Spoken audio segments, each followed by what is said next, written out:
ప్రాణాలకు రక్షణ లేని స్కూళ్లు ఇవి నారా లోకేష్ పనితీరుకు సాక్ష్యాలు. ప్రహరీ కూలి ప్రాణం కోల్పోవడం అత్యంత దారుణం.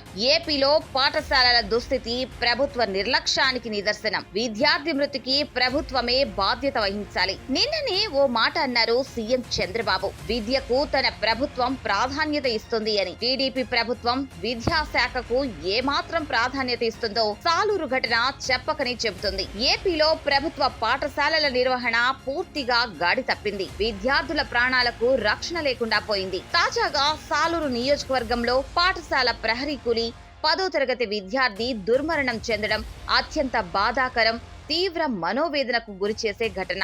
విద్యాశాఖను ప్రక్షాళన చేస్తామని గొప్పలు చెప్పుకుంటున్న కూటమి ప్రభుత్వంలో ముఖ్యంగా మంత్రి నారా లోకేష్ ప్రాతినిధ్యం వహిస్తున్న విద్యారంగంలో పరిస్థితులు ఏ విధంగా ఉన్నాయో ఈ ఘటనే అద్దం పడుతుంది అంటూ విరుచుకుపడింది బీసీవై పార్టీ. రాష్ట్ర వ్యాప్తంగా వేలాది పాఠశాలలు ఇదే విధమైన హీనావస్థలో శిథిలావస్థకు చేరి విద్యార్థుల ప్రాణాల మీదకు తెస్తున్నా సంబంధిత మంత్రులకు మాత్రం ఏమాత్రం పట్టింపు లేదనే విమర్శలు వ్యక్తమవుతున్నాయి. ప్రజా సమస్యలను గాలికి వదిలేసి ఉత్తుత్తి మాటలు, పొలిటికల్ షోలకే పరిమితమవుతున్నది నిజం కాదా అని ప్రశ్నిస్తుంది బీసీవై పార్టీ. ముఖ్యమంత్రి గారి పుత్రరత్నమైన నారా లోకేష్ మెగా డిఎస్సి నిర్వహణలోనూ విద్యాశాఖ పరిపాలనలోనూ పూర్తిగా విఫలమయ్యారనే విమర్శలు సర్వత్రా వినిపిస్తున్నదే. ఒకవైపు డిఎస్సి అస్తవ్యస్తంగా మారుతుంటే మరోవైపు పాఠశాలల్లో కనీస సౌకర్యాలు లేక శిథిలమైన గోడల కింద చదువుకోవాల్సి రావడం